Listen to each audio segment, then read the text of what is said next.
क्या मनुष्य का जीवन पाकर के केवल खाना, कमाना, सोना यही सब आवश्यक है? आवश्यक है शरीर को चलाने के लिए। ये सारी चीजें, सारी वस्तुएं अत्यंत आवश्यक हैं, लेकिन क्या इन सब से ही हमारा जीवन, हमारा जो लक्ष्य है, क्या वो लक्ष्य पर्याप्त हो जाएगा? विचार करिए। वह लक्ष्य को प्राप्त करने से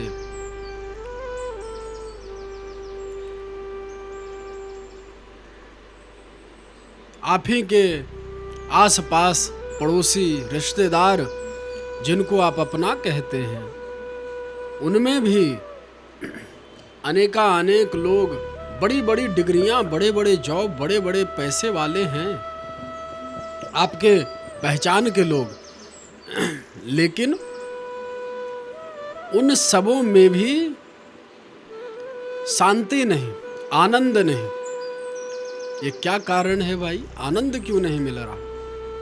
ऐसा क्या करे मनुष्य जीव, ऐसा क्या करे बेचारा कि उसे नित्य, सत्य और सनातन आनंद मिले?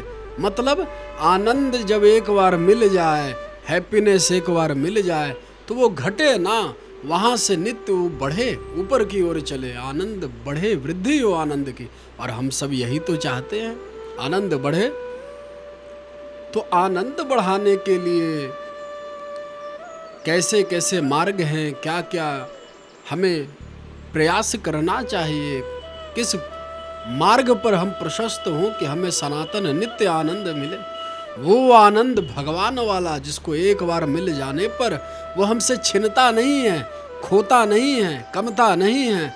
एक बार आनंद मिला फिर कभी दुख नहीं आता, दरिद्र नहीं आता, काम, क्रोध, लोभ, मोह, जितने ये माया के विकार हैं, ये सब सदा पश्यन्त सूरयः, सदा सदा को दूर हो जाते हैं महाराज। ऐसा बेचारा जीव क्या करे? वेदों में इसका उत्तर दिया कि वो जो आनंद है, जो सनातन आनंद है, तो इस जो हम हैं, हम में दो जीव रहता है। हम अकेले नहीं रहते हैं, दो पक्षी एक ही डाल पर रहते हैं। वेदों ने कहा, एक बालक मतलब आत्मा, एक बालक, और दूसरा उस बालक का पालक भगवान परमात्मा। ये दोनों इसी एक डाल पर दोनों साथ साथ रहते हैं। सौ जाए सखाय कहा गया, सौ जाए सखाय वेद ने कहा भगवान के विषय में। वो उनसे हमारा सायुज्य संबंध है, एकत्व है, दोनों एक, और कब से? सदा से एक, अंश है उनके। तो ऐसा संबंध हमारा उन परमेश्वर से होने पर भी बेचारा जीव का हालत इतना खराब क्यों है? क्यों हुआ ये हालत, ऐसा हाल? इसलिए हुआ, जैसे आप देखते होंगे अपने घरों में ही, जब बिजली चली जाती है तो क्या होता है? अंधकार, चारों तरफ घर में अंधकार ही अंधकार है। घर बड़ा सुंदर है, लेकिन उसमें अंधकार होने के कारण वो सुंदरता दिखती नहीं। उसी प्रकार जीव पे माया का अंधकार, माया का पट्टिका उसकी आंखों पर लगी हुई है, नेत्र बंद है माया के प्रभाव के कारण। ये माया लगी क्यों? बड़े ध्यान से एक एक शब्द पर ध्यान दीजिएगा, बहुत गहन बात बताने जा रहा हूं। भगवत प्राप्ति तक हमारे जितने कहे हुए ये शब्द हैं, ये प्रवचन है, ये पूरा जीवन आपके काम आएगा। जब तक भगवत प्राप्ति ना हो जाए तब तक इसको सुनो, रोज सुनो, दिन भर में 10 बार सुनो, तो बड़े लाभकारी है। और हाँ, आज हम आपको एक विषय ये भी बताएंगे, सावन का महीना चल रहा है, कि जिनको वंश दोष लगा हुआ है, जिनकी वंश वृद्धि नहीं हो रहा है, पुत्र नहीं हो रहा है, पुत्री नहीं हो रहा है, कहने का प्रयास ये है कि जिसे संतान की प्राप्ति नहीं हो रही है वो मनुष्य क्या करे। आज हम इसका उपाय बताएंगे, समाधान बताएंगे। तो ये पूरी कथा को सुने, कथा के अंत में इसका उपाय हम आपको बताएंगे कि संतान की प्राप्ति कैसे हो। पहले आप सुने बड़े ध्यान से। तो जब तक जीव का वो जो अंधकार है वो जब तक मिट नहीं जाता तब तक जीव का उद्धार कल्याण होने वाला नहीं है। तो ये अंधकार कैसे जाएगा महाराज, इस पर क्या कहेंगे? ये अंधकार जाए कैसे? तो अंधकार को मिटाने के लिए वेदों ने ही उत्तर दिया कि उस परम तत्व की खोज करो, अथा तो ब्रह्म जिज्ञासा। ये पहला ब्रह्म सूत्र वेदों ने कहा, अथा तो ब्रह्म जिज्ञासा। जिसके मन में उस ब्रह्म को जानने की जिज्ञासा हो, पहले जिज्ञासा होना चाहिए।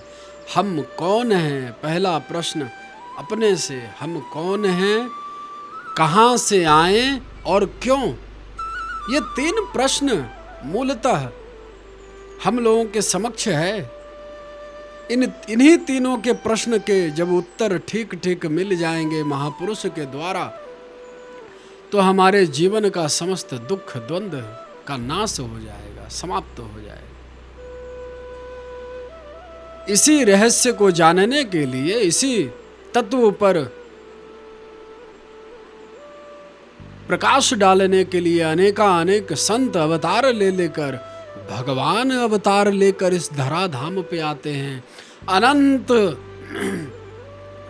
पुराण, वेद, उपनिषद, शास्त्र, ये सब किस लिए? इसी 3-4 जो प्रश्न के उत्तर हैं कि उस परम तत्व को जाने कैसे, जीव को करना क्या है, जीव क्या है, माया क्या है और भगवान ब्रह्म क्या है। इसी 3 को जानने के लिए इतने सारे मजहब हैं, इतने रास्ते हैं और इतने सारे शास्त्र हैं, केवल इसी 3 को जानने के लिए। आइए उसी वेद में चलते हैं, वेदों से ही जानते हैं भगवत प्राप्ति का मार्ग क्या है, कैसे वो सनातन दिव्य आनंद हम जीवों को प्राप्त हो।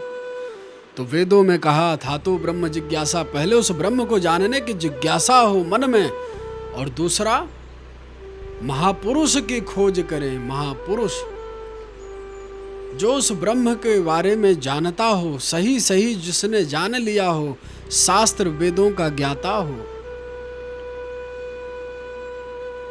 ऐसे महापुरुष के पास जाकर उससे शास्त्र वेद का अध्ययन करें, ज्ञान ले एवं उसके बताए हुए मार्ग पर, साधना पर जो चलेगा उसे यह सनातन आनंद की प्राप्ति हो जाए। लेकिन वो महापुरुष गुरु गली गली में नहीं घूमते हैं, उन्हें ढूंढना, उन्हें खोजना बड़ा मुश्किल है। रामायण में कहा गया, बिनु हरि कृपा मिलही नहीं संता।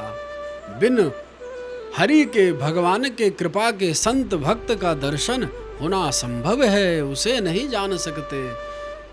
और भगवान को भी जानना ही असंभव है, देखने की तो बात ही क्या कर सकते। क्यों? क्योंकि हमारी जो बुद्धि है, अरे हम जानेंगे तो बुद्धि से ही, तर्क वितर्क करके ही उन्हें जान पाएंगे। तो पहला पॉइंट हमारी गड़बड़ी यही है कि हमारी बुद्धि और मन दोनों माइक है। माइक माने क्या? माया का बना हुआ है, प्राकृत है, और भगवान दिव्य है, सच्चिदानंदमयी है भगवान, और हम पंच तत्वों से जीव बना है। तो बताइए उस परम तत्व, परम सत्ता भगवान को कैसे जान पाएगा? यहाँ असंभव हो गया उसे जान पाना भी। तो फिर क्या करें महाराज? तो इसीलिए उस महापुरुष की खोज करने के लिए वेदों ने, शास्त्रों ने, संतों ने, भक्तों ने, ब्राह्मणों ने और स्वयं परमात्मा भगवान ने कहा है कि पहले सद्गुरुदेव भगवान की शरण को ग्रहण करें, उनसे तत्व की प्राप्ति करें, शास्त्रों के अध्ययन के बाद, स्वाध्याय के बाद उनके गूढ़ रहस्य जब आपको भली भांति समझ आ जाएं और उनके बताए हुए जो मार्ग हैं, भक्ति मार्ग है, उन पर जब चलने लगेंगे तो भगवान का दिव्य अनुभव होने लगेगा। तो भगवान से आखिर जीव का जब इतना घनिष्ठ संबंध है, ऐसा नाता है भगवान से जीव का, तो वह जीव भगवान से पृथक हुआ ही क्यों, दूर हुआ ही क्यों, कैसे माया कैसे लगी उस जीव को? इसके बारे में एक प्रश्न उठता है। जीव जब ईश्वर अंश जीव अविनाशी, जब ईश्वर का अंश जीव है अविनाशी का, तो फिर इसे माया कैसे लग गई? माया तो भगवान की एक दासी है, उसे कैसे लगी? और जीव भगवान का पुत्र है। जीव शक्ति भगवान की शक्ति है और शक्ति शक्तिमान के अंडर होती है। तो जीव पर इतना बड़ा माया का सदा से आधिपत्य कैसे हो गया, क्यों हुआ? उसी वेदों ने उत्तर दिया इसका कि जीव जिस प्रकार प्रकाश से दूर होने पर अंधकार हो जाता है उस घनघोर कक्ष में, कमरे में, उसी प्रकार यह जीव भगवान से सदा से दूर है, सदा से दूर है महाराज। 1 2 10 5 20 50 100 1 2 जन्म नहीं, इतने से दूर नहीं है। तो कभी जीव भगवान के शरण में गया ही नहीं। जो मायाबद्ध है इस सृष्टि में, जो है पृथ्वी पे है, सदा से भगवान से दूर है। हम इसी संसार में ये बड़े ध्यान से देखें कि अगर कोई तरक्की कर रहा हो, जिसे हम लोग तरक्की कहते हैं, 420 कहते हैं, किसी के पास धन अधिक हो जाए, पद अधिक हो जाए और बड़ी बड़ी गाड़ियां में घूमे, नौकरी मिल जाए और नौकर चौकर भर जाएं उसके घर में, कहने का मतलब माया के सब सामान उसके पास पर्याप्त मात्रा में हो, तो लोग क्या कहते हैं उसे कि बड़ा पुण्यात्मा है, बहुत तरक्की वाला ये इंसान है, इसी का अनुसरण करना चाहिए, इससे सीखना चाहिए। चलो इधर ही भगवान की ओर कुछ नहीं रखा। भगवत प्राप्ति करेंगे जी बुढ़ापे में करेंगे, अभी तो जरा धन संग्रह करें। तो जैसे खाली जो चीज होता है, एग्जाम्पल के तौर पे समझिए, जैसे गिलास एक है, खाली है, उसमें अगर आप जल भर दें तो भर जाएगा, और दोबारा जब उसमें जल भरना हो या कोई भी उसमें दूध भरना हो उसी गिलास में, तो जो जल भरा है उसे तो खाली करना पड़ेगा। जल तो जल है, दूध तो दूध है, तो दूध भरने के लिए उस जल को से भरा उस गिलास के पात्र को जब रिक्त करेंगे, पुनः खाली करेंगे, तब जाके उस दूध को, अमृत को उसमें डाल सकेंगे। उसी प्रकार यह जीव अनेक जन्म में एक दूसरे को देखकर संसारी वस्तुओं की कामना किया, जिसके कारण हमारा जो मन है वो मलिन होता चला गया और माया की ओर अग्रसर हो गया। यह मन माया के दिशा में भागा। क्यों? भगवान कहते हैं उपनिषद में, विषयम ध्यायते चित्तम विषयेषु विसज्जते माम अनुस्मरणम चित्तम मयेव प्रविलीयते। मेरा जो स्मरण करेगा, निरंतर करेगा, उसका चित्त, उसका मन स्वतः मेरे ओर हो जाएगा, मुझ में लगने लगेगा। और जो निरंतर विषय वासनाओं का, संसार के माया का चिंतन बार बार करेगा, बार बार चिंतन करेगा, तो माया में अनुराग हो जाएगा, संसार से प्रेम हो जाएगा, संसार के वस्तुओं में मन लग जाएगा। बस इतनी सी बात है। तो हमने लोगों को इस प्रकार देख देख कर, सुन सुन कर मन में यह पक्का विश्वास जमा लिए, भरोसा बना लिए कि भगवत प्राप्ति तो कभी होगी तो होगी, लेकिन संसार में तो केवल हमें धन से ही सब सुख सुविधा, परम शांति मिल जाएगी, परम शांति। उन धन वालों से जाकर पूछिए कि हाँ भाई तुम्हारे क्या हाल हैं, वो बताएगा। भले उस समय ना बताए, लेकिन अकेले में वही धन वाले रोते हैं फूट फूट कर। धन से शरीर के कुछ कार्य चल सकते हैं, वो भी पूर्णतः धन से शरीर भी नहीं चलता। तो भगवान के विपरीत होने से माया हम जीवों पे सदा से दूर हैं भगवान से, तो सदा से माया पीछे पड़ी हुई है और माया के अंडर हुए हैं, इसलिए मायाधीन कहलाया जीव। माया के अधीन रहने के कारण मायाधीन। तीन तत्व हैं माया के, मायाधीन, माया जो उत्तीर्ण कर जाता है उसे, माया से जो पार हो जाता है, जो महापुरुष बन जाता है, उसे कहते हैं मायातीत। और जिसके इशारे पर माया नृत्य करती हो, नाचती हो और समस्त जीवों को नचाती हो, वो मायाधीश भगवान श्री कृष्ण, ये मायाधीश हैं। देखिए केवल एक एक शब्द में इतना बड़ा बड़ा अंतर है। एक मायाधीन है, एक मायातीत है, एक मायाधीश है, लेकिन इसका जो रहस्य है वो बड़ा गहरा है महाराज। तो पहले तो अपने मन पर विजयी करना होगा। अर्जुन स्वर्ग में जाकर उर्वशी अप्सरा को जीत लिया था अर्जुन। रात्रि के समय में उर्वशी आई थी, उसके कक्ष में इंद्र भेजा था कि उर्वशी पर लगता है अर्जुन मोहित है, और अर्जुन तो गहरी निद्रा में रात्रि में सो रहा था। उर्वशी आई, उसे जगाई। अचानक से अर्जुन का नेत्र खुला उठा नींद में, और उर्वशी से कहा, अरे माता जी आप यहाँ इतनी रात्रि में आए हो, स्वर्ग में सब कुशल मंगल तो है, अचानक से इतनी रात में मुझे जगाया, कोई बात तो है। उर्वशी बेचारी तो हक्की बक्की रह गई। माँ शब्द सुनते ही, इतनी सुंदर है उर्वशी अप्सरा कि उसकी एक झलक से त्रिलोक में जितने देव देवता गंधर्व नाग किन्नर सब एक झलक में मोहित हो जाएं, ऐसी सुंदरता है उर्वशी अप्सरा की। और उसे अर्जुन मृत्युलोक का प्राणी कह रहा है, क्या माँ कहकर संबोधित कर रहा है। भागी वहां से पानी पानी होके इंद्र के पास आकर बोली कि अरे महाराज आपने तो बोला कि अर्जुन मुझ पे मोहित है, वो तो मुझे माँ कह रहा है, वो भी रात्रि के समय, जिस समय कामावेग विशेष होता है जीव पे।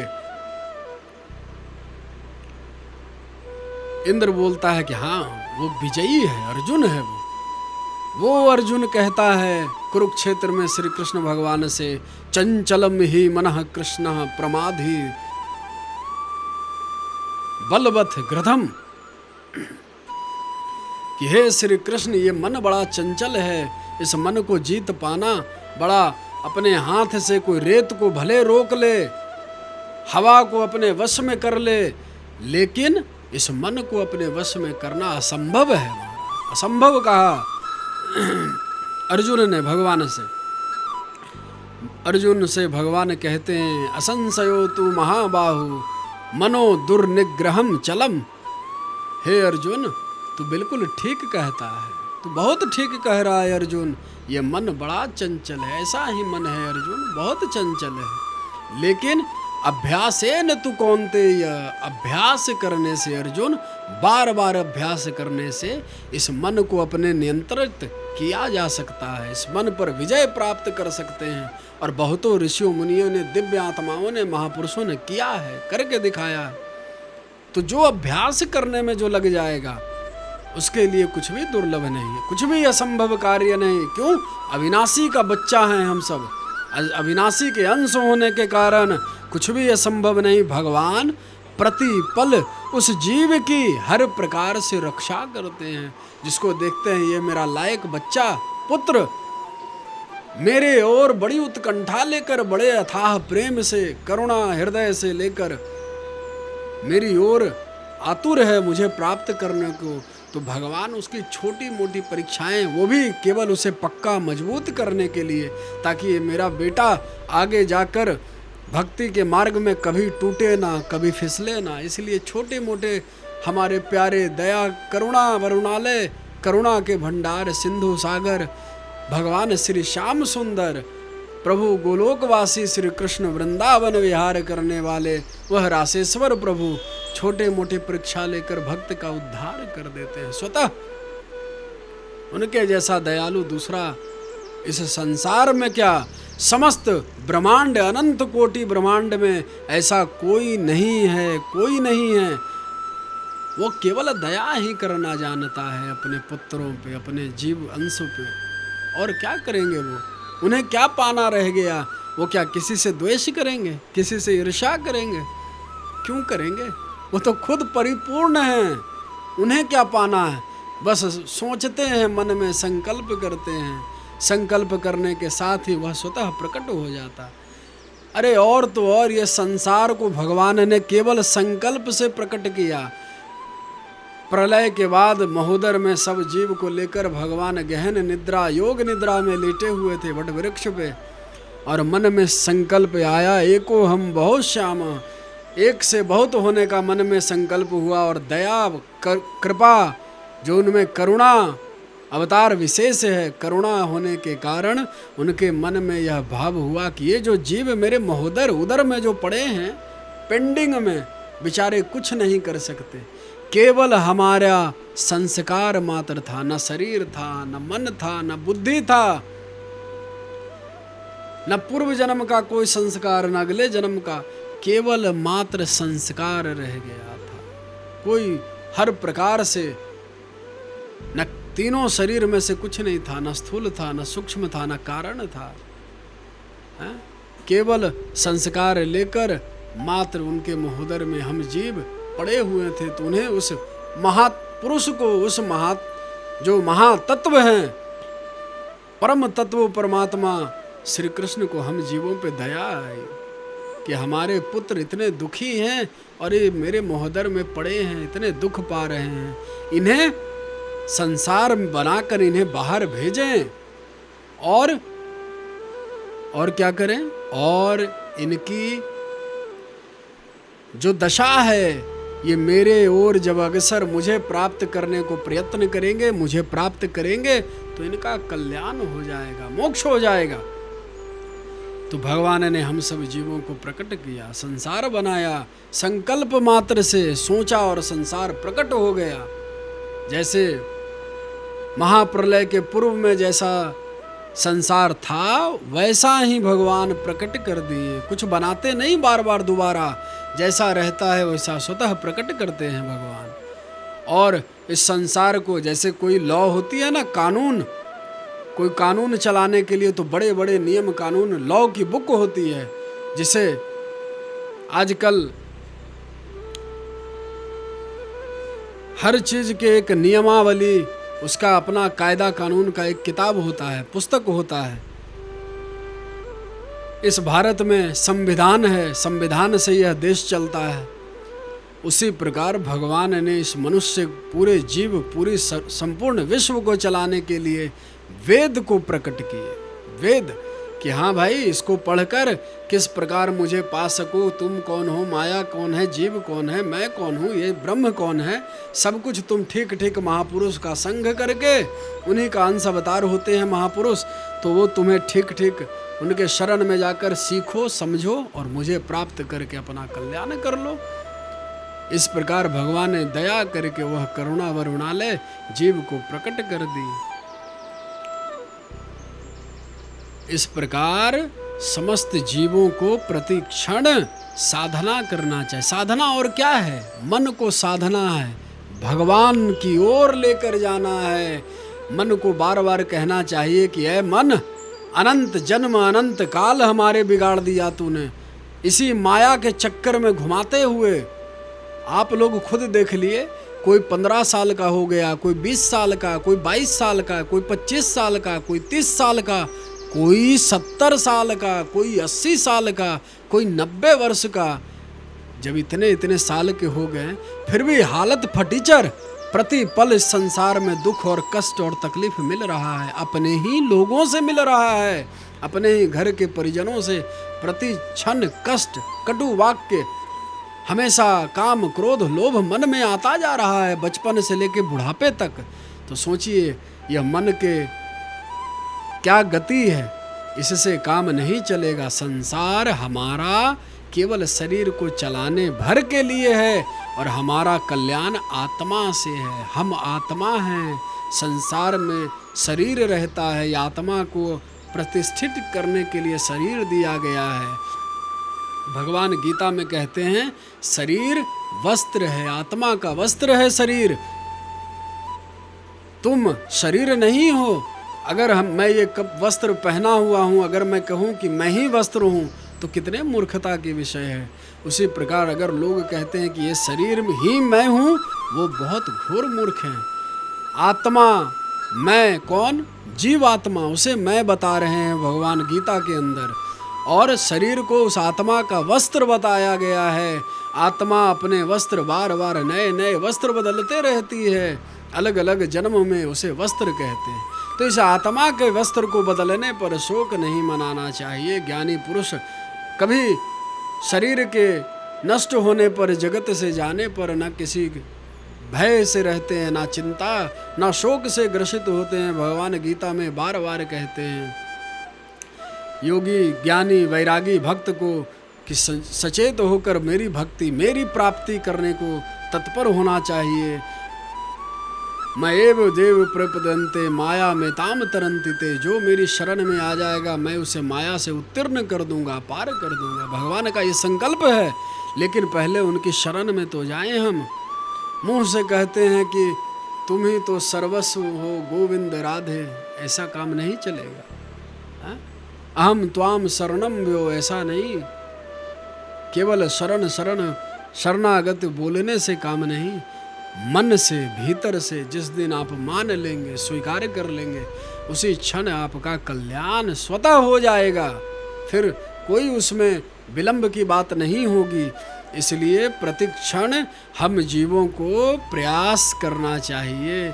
और जैसा कि मैंने आपसे अभी कहा था कि जिन्हें संतान प्राप्ति नहीं हो रही, संतान दोष लगा है, वो सावन के इस पावन महीने में, आज तो हरियाली तीज है, आप सबों को हरियाली तीज को ढेरों ढेरों शुभकामनाएं। यह हरियाली तीज क्या है? हरियाली तीज के विशेष में अलग से एक हमारे चैनल पे शायद होंगे, आप देख लें। और वो कार्य क्या है, बड़े ध्यान से सुनिए। जिसे संतान की प्राप्ति चाहिए, उत्तम संतान की प्राप्ति होगी, प्रत्येक दिन इस सावन के माह में, मास में भगवान भूत भावन भोलेनाथ शिवलिंग मंदिर में जाएं। शिवलिंग पे जाकर अगर हो सके तो रुद्राभिषेक अति उत्तम है। प्रतिदिन अगर रुद्राभिषेक कर सके, ना भी हो सके तो केवल दुग्ध ही चढ़ा दें।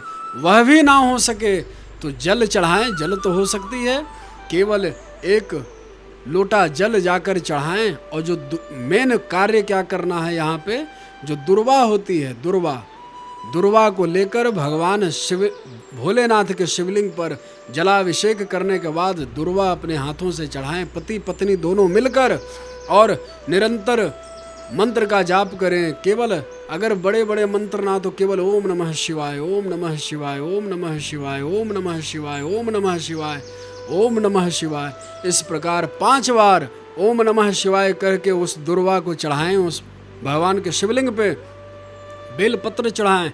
बस इसी से, और मन में यह मनोकामना रखें कि हे प्रभु, मुझे उत्तम भक्त जिस प्रकार आप चाहते हैं, उत्तम पुत्र की, संतान की प्राप्ति हो जाए। भगवान शिव आप पर जरूर कृपा करेंगे, प्रसन्न होकर आपको पुत्र का लाभ अवश्य भगवान भूत भावन शिव शंकर आपको देंगे। तब तक के लिए राधे श्याम।